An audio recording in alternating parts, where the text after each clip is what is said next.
Hi friends, सागरनॉमिक्स पे आपका स्वागत है। और आज हम बात करने वाले हैं ये जो यूएस में टैरिफ वॉर चल रहा है और उसका एक्चुअल इंपैक्ट आप लोगों पर क्या होने वाला है।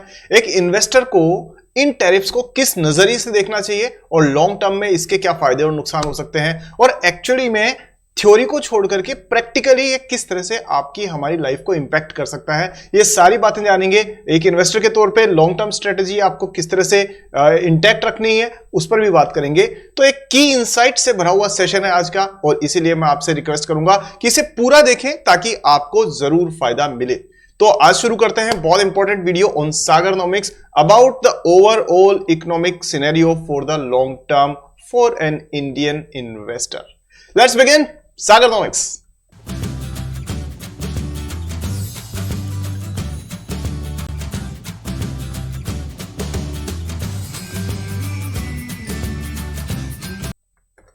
चलिए दोस्तों, तो सबसे पहले यह जानने की कोशिश करते हैं कि आखिर चल क्या रहा है। चल ये रहा है दोस्तों कि यूएस प्रेसिडेंट पुश कर रहे हैं, डोनाल्ड ट्रंप पुश कर रहे हैं पूरी दुनिया को, जिससे कि उनकी बात को मनवाया जाए, एक्स्ट्रा टैरिफ लगा करके उनको नेगोशिएशन टेबल पे लाया जाए और इस तरह से दुनिया पे दबाव डाल करके अपनी डोमिनेंस को बरकरार रखा जा सके। तो इस सब के लिए क्या क्या चीजें, फैक्टर्स जिम्मेदार है, इस पे बात करते हैं और उनका क्या इंपैक्ट होगा उनको भी देखते हैं। और एक इन्वेस्टर के तौर पे दोस्तों आपको काफी ऐसी इंसाइट्स मिलेगी जो आपको बिना डेटा के और ज्यादा गहरी रिसर्च के आसानी से नहीं मिल सकती। तो शुरू करते हैं, वेरी इंपॉर्टेंट वीडियो। हाँ, लेकिन आगे बढ़ने से पहले दोस्तों सबसे पहला आपका काम है जो आप अभी कर लीजिए, क्योंकि ऐसे इन्वेस्टिंग वीडियोस मैं आपके लिए लाता रहता हूं। तो वीडियो को अभी से लाइक कर दीजिए और इसको सारे दोस्तों के साथ में शेयर करिएगा। चैनल को सब्सक्राइब करके बेल आइकन को ऑन कीजिए, क्योंकि बहुत सारे लोग ऐसा करना भूल जाते हैं। सो अभी कीजिए और आगे बढ़ते हैं। तो देखिए, अब यहां पर कुछ पॉइंट्स मैं आपके सामने रखने वाला हूं। पहली चीज, ये इनसाइट्स है जो मैं आपके लिए लेकर के आया हूं। इंडिया की electronic manufacturing will benefit in the long term. इसके कई कारण हैं जिस पे बात करेंगे। टैरिफ्स का कम इंपैक्ट होगा इंडिया पर, बिकॉज इंडिया जो है वो डीकपल्ड है दुनिया से। डीकपल्ड मतलब इतना ज्यादा एक्सपोर्ट डिपेंडेंस नहीं है जितनी की चाइना की है यूएस पर या और कंट्रीज की है। तीसरी चीज है कि service sector, IT and banking जो है वो अंडर स्ट्रेस है because of their own challenges. IT में चैलेंजेस जो है वो है एआई से रिलेटेड, जिसकी अभी तक पूरी तरह से क्लैरिटी किसी को पता नहीं है। ओपन एआई यानी कि जिसे चैट जीपीटी हम कहते हैं, वो या वैसे बहुत सारे सॉफ्टवेयर सॉल्यूशंस आईटी इंडस्ट्री को किस रूप में बदलेंगे, क्या लेगेसी प्रॉब्लम्स जो है वो आगे परेशान करेगी, इस पे भी बात करेंगे। सेकंड जो है, इसके बाद में बैंकिंग इंडस्ट्री लिक्विडिटी से सफर कर रही है, उसको भी देखेंगे। साथ में हम ये देखेंगे कि यूएस एक्चुअली करने की कोशिश क्या कर रहा है।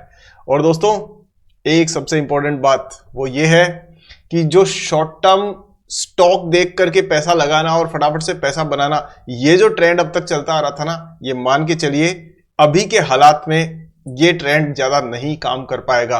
अब जो टाइम आ गया ना, एक ही चीज काम करेगी, वो है learning the right way of investing. सही तरह से इन्वेस्ट करने के लिए लॉन्ग टर्म लर्निंग आपकी जरूरी है, तभी आप वेल्थ क्रिएशन कर पाएंगे। अदरवाइज जो short term intraday trading, option trading या फिर लॉन्ग टर्म जो ये शॉर्ट टर्म के जो जितने भी थे आइटम्स, वो सब खत्म हो चुके हैं। अब लॉन्ग टर्म के लिए आपको फंडामेंटल्स समझने होंगे, टेक्निकल समझने होंगे, और एक ऐसे गुरु के पास में आपकी शरण में उसको आपको जाना होगा जो आपको साधारण भाषा में इफेक्टिवली बिल्कुल राइट ऑथेंटिक तरीके से सिखा सके और जो केपेबल भी हो सिखाने का। ठीक है, सो गुरु कोई भी हो सकता है। अगर आप मुझ पे विश्वास करते हैं तो मैं अपना बेस्ट आपको देने के लिए हमेशा तैयार हूं। अब बात करते हैं दोस्तों कि पहले कुछ डेटा पे नजर डालते हैं, क्योंकि data driven insights are important. अब बहुत सारे लोगों को आप में से अनकंफर्टेबल फील हो रहा होगा कि सर आप तो स्टॉक्स का नाम बता दीजिए, हमारे लिए इतना ही काफी है, किसमें पैसा लगाना किसमें नहीं। तो बात यह है दोस्तों कि मैं स्टॉक्स की डिटेल्स आपसे इसलिए शेयर नहीं कर सकता क्योंकि सेबी जो है उसने अभी कुछ टाइम पहले गाइडलाइंस जारी की थी इसकी वजह से, और हम आपसे डायरेक्टली लेटेस्ट प्राइसेस पे बात नहीं कर सकते, करना भी नहीं चाहिए एक्चुअली। और काफी लोगों ने मिसगाइड भी किया होगा, इसलिए भी ऐसा हुआ होगा। तो उस वजह से जो अच्छे कंटेंट क्रिएटर थे, इन्वेस्टर्स थे, एक्सपीरियंस्ड रिसर्चर्स थे, उनको भी वो चीज तो माननी है। पॉइंट पे आते हैं। पहला काम, अब ये कुछ डेटा पे नजर डालिए। तो डेटा है वो ये है कि 90 डेज का पॉज लगा दिया है यूएस ने, यूनाइटेड स्टेट्स ने, किस पे, पूरी दुनिया पे जो टैरिफ्स इन्होंने लगाए थे उस पे 90 डेज के लिए उन्होंने पॉज लगा दिया है। चाइना को छोड़ करके पूरी दुनिया में उन्होंने कहा है कि ठीक है, रुक जाते हैं भैया 90 दिन के लिए। दूसरी बात, और ये करना क्यों पड़ा? क्योंकि जब यूएस प्रेसिडेंट डोनाल्ड ट्रंप ने जो टैरिफ लगाए हैं, वो टैरिफ यानी कि जो कई तरीके के रिस्ट्रिक्शंस लगाए हैं, एडिशनल ड्यूटीज चार्ज किए इंपोर्ट पे, तो यूएस में जो सामान बनकर के जाता था उस सब पे डोनाल्ड ट्रंप ने टैरिफ्स लगा दिए, यानी इंपोर्ट ड्यूटी एक तरह से कह सकते हैं, वो लगा दी है। उसकी वजह से वहां जाने वाला जो भी सामान है, यानी कोई भी देश अगर यूएस को एक्सपोर्ट करता है तो उसकी जब वो यूएस में लैंड होगा वो सामान, तो वहां पर जो कॉस्ट है वो बढ़ जाएगी। मतलब ऐसे समझिए इसे कि जैसे मान लीजिए आज कोई शर्ट बनती है इंडिया में, क्योंकि इंडिया क्लोथ्स का, अपैरल्स का भी काफी अच्छा एक्सपोर्टर है, तो मान लीजिए 100 रुपए की एक शर्ट बनती है फॉर एग्जांपल, या मान लीजिए 1000 रुपए की एक शर्ट कॉस्ट आती है हमारे यहाँ पर।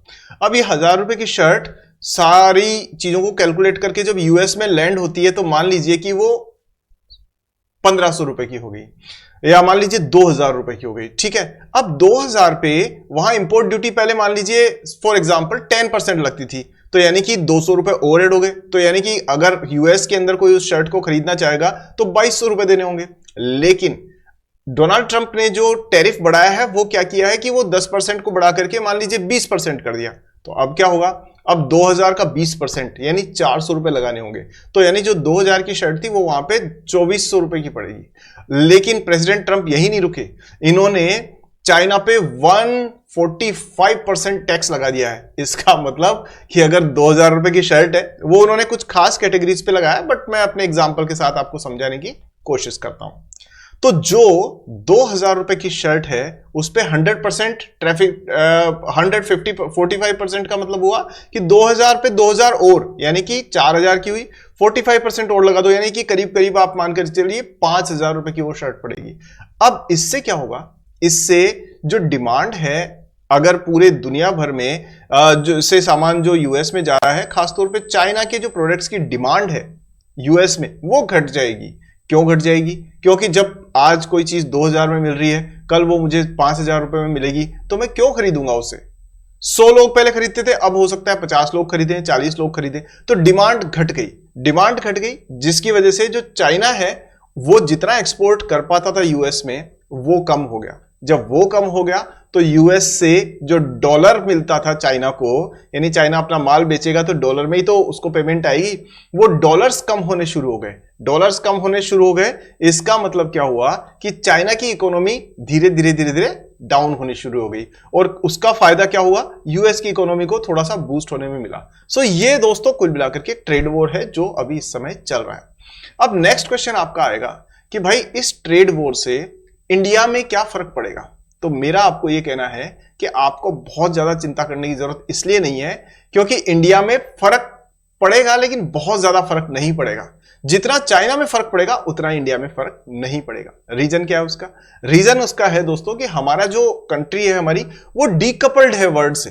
यानी अभी आपने जो देखा होगा इंडियन इकोनॉमी में जो ग्रोथ आई है, वो ग्रोथ क्यों आई है? वो ग्रोथ इसलिए आई है क्योंकि हम अपना ही माल बनाते हैं और अपने ही लोगों में बेच लेते हैं। अब आप कहोगे ये क्या बात कर रहे हो? बात ये है कि हम ना चाइना की जैसे फैक्ट्री ऑफ द वर्ल्ड नहीं है, यानी हमें जरूरत नहीं है कि हमारा माल बाहर बिकेगा तो ही हमारी डिमांड आएगी। आप ऐसे सिंपल देखिए ना, इंडिया में मान लीजिए कोई कंपनी है ब्रिटानिया या कोई सी भी नेस्ले या कोई सी भी जो बिस्किट बनाती है फॉर एग्जांपल, तो इंडिया के बिस्किट क्या एक्सपोर्ट होते हैं क्या? नहीं। हमारे यहां पर 145 करोड़ उपभोक्ता मौजूद है, कंज्यूमर्स। तो क्या होगा कि ये सारा का सारा प्रोडक्ट यही कंज्यूम हो जाता है। अब अगर ऐसा होता है तो उससे यूएस प्रेसिडेंट जो है वो कितना भी टैरिफ लगा ले हमारे ऊपर, किस चीज पे फर्क पड़ेगा? मोस्टली आपकी जो एक्सपोर्ट ओरिएंटेड इंडस्ट्रीज है उन पे फर्क पड़ेगा, जैसे आईटी, क्योंकि आईटी सर्विसेज हमारी अधिकतर यूएस को जाती है, चाहे वो टीसीएस हो, इन्फियो हो या कोई सी भी कंपनीज की हो। अधिकतर सर्विसेज जो है वो बिजनेस हमारा जो भी यूएस से जुड़ा हुआ है, सिर्फ उस पर फर्क पड़ सकता है, वो भी एक लेवल तक, क्योंकि ये कंपनीज भी अब इंडिया में फोकस कर रही है। तो एक चीज तो ये हुई कि हम पूरी दुनिया में एक तरह से डीकपल्ड कंट्री है। डीकपल्ड मतलब हमारा बहुत ज्यादा डिपेंडेंस नहीं है दुनिया की सारी कंपनीज के ऊपर, कंट्रीज के ऊपर। तो एक चीज तो ये है। दूसरा जो है इसके अंदर, वो हमें यह भी देखना होगा कि भाई हम जो है कि हम डीकपल्ड है, लेकिन अब इससे चाइना से अगर हम कंपेयर करें तो वहां देखिएगा क्या हमें इस पूरे टैरिफ से नुकसान होगा या चाइना या फायदा होगा। अगर आप ये सोच रहे हैं तो ये भी बहुत आसान है देखना। देखिए, जैसे ही यूएस टैरिफ्स हैं, पूरी दुनिया में हाहाकार मचा हुआ है, स्टॉक मार्केट उल्टे पुल्टे हो रहे हैं सारे। लेकिन इंडिया को अगर हमने अपने कार्ड्स ढंग से खेले, अगर हमारी गवर्नमेंट ने प्रॉपर तरीके से प्लानिंग करके एग्जीक्यूशन किया, तो यकीन मानिए ये गोल्डन अपॉर्चुनिटी है इंडिया के लिए, गोल्डन अपॉर्चुनिटी। क्यों? मतलब इंडियन इन्वेस्टर्स के लिए भी, साथ में हम भी तो उसी का पार्ट है भाई। हम सब लोग, आप सब लोग जो रिटेल इन्वेस्टर्स हैं, कहीं ना कहीं इन्वेस्ट आपने किया हुआ है। अगर इंडिया की कंपनीज ग्रो करेंगी तो ऑब्वियसली इन्वेस्टर को भी फायदा होगा। और कंपनीज ग्रो कब करेंगी? जबकि इंडिया की इकोनॉमी ग्रो करेगी। इकोनॉमी ग्रो कब करेगी? जब हमारे यहां पे डिमांड बढ़ेगी। और यही चीज है चाइना में। जैसे ही यूएस प्रेसिडेंट ने ट्रंप ने वो लगाए, टैरिफ लगाए, तो 145 टैरिफ अगर परसेंट का टैरिफ अगर उन्होंने चाइना पे लगाया है, तो यकीन मान के चलिए वहां बनने वाला माल बहुत प्रॉब्लम आ जाएगी वहां की फैक्ट्रीज को, वहां की इकोनॉमी कोलैप्स करेगी। अब पूरी दुनिया के मैन्युफैक्चरर्स और जो इन्वेस्टर्स है वो ऐसी जगह को ढूंढना पसंद करेंगे जो चाइना के मुकाबले में ज्यादा बेटर उनको सर्व कर सके। और सीधी सी बात है, अगर वर्ल्ड में देखा जाए तो हम 3rd नंबर की इकोनॉमी है, तो यूएस और चाइना के बाद में 3rd नंबर पे सिर्फ इंडिया है। तो इंडिया ही एकमात्र ऑप्शन है। तो जिस तरह से एप्पल ने अपना बेस जो है वो चाइना से शिफ्ट करके अधिकतर प्रोडक्शन इंडिया में करना शुरू कर दिया, सेम वे बाकी सारी कंपनीज भी उस रूट को अगर फॉलो करती है तो हमारे यहाँ की इकोनॉमी बहुत तेजी से ग्रो करेगी। और सबसे बड़ी बात है हमारे लिए, जो मैंने पहले बताया कि दोनों चीजें हैं हमारे लिए, पास में एक्सपोर्ट अपॉर्चुनिटी है, हम पूरी दुनिया को माल बना करके सेल कर सकते हैं, लेकिन हम उस पर डिपेंडेंट नहीं है। यह सबसे बड़ी खूबसूरती है, और यह खूबसूरती चाइना के पास नहीं है। इसलिए यूएस प्रेसिडेंट द्वारा लगाए गए टैरिफ से ओवरऑल तो हमारे देश को फायदा ही होना चाहिए, डिपेंडिंग कि हमारी जो गवर्नमेंट है, हमारा जो देश है, वो कैसे रिस्पॉन्ड करता है और कितनी एग्रेसिवली अपॉर्चुनिटी को ग्रैब कर पाता है। सो अगर आपके मन में 36,000 सवाल हैं इस चीज को लेकर के कि क्या होगा, मेरा फलाना स्टॉक है वो तो 5% टूट गया, 10% टूट गया है, क्या हो गया, सारा पोर्टफोलियो रेड में चल रहा है, दिमाग से निकाल दीजिए। थिंक लॉन्ग टर्म और सीखना शुरू करिए चीजों को, क्योंकि सीखेंगे तभी बढ़ेंगे। और इसी के लिए दोस्तों, सीखने के लिए ही आप फंडामेंटल्स, टेक्निकल्स को एक 10th क्लास के बच्चे की नॉलेज के हिसाब से भी सीख सकें, उसके लिए मैं लेकर के आया हूं आपके लिए बहुत ही एडवांस्ड, बहुत ही सिंपल एंड बहुत ही powerful and to the point stock market courses plus fundamental analysis, value investing और एडवांस लेवल के आपके जो एनालिसिस के कोर्सेज हैं वो सारे भी, और भी बहुत कुछ है। आप हमारी वेबसाइट को जरूर विजिट करिए, आपको काफी कुछ सीखने को मिलेगा। प्लस वहां पर कुछ फ्री कोर्सेज भी दे रखे हैं मैंने, तो आप जाइए, पैसा खर्च करे बगैर फ्री में सीखिए दोस्तों, और एक समझदार इन्वेस्टर बनिए। और मैं मिलता हूं आपसे इसी तरह की इंसाइट्स के साथ में आने वाले नेक्स्ट वीडियो में। तब तक अपना ध्यान रखिए, और चैनल अगर सब्सक्राइब नहीं किया है तो भाई साहब फिर क्या कर रहे हो, चैनल सब्सक्राइब करके बेल आइकॉन कर दिया को क्लिक कर दीजिए। साथ में वीडियो को लाइक कीजिए, लाइक बटन नीचे, और शेयर कीजिए सारे दोस्तों के साथ में जिनको कोई ना कोई मिसगाइड कर रहा होगा, लेकिन सही इंफॉर्मेशन पहुंचाइए जिससे उनको भी फायदा हो और दिल से वो आपको थैंक्स कहें। इसी के साथ दोस्तों आज की वीडियो में इतना ही। नेक्स्ट वीडियो में जल्दी मिलते हैं एक और एक्साइटिंग टॉपिक के साथ में। नमस्कार, जय हिंद।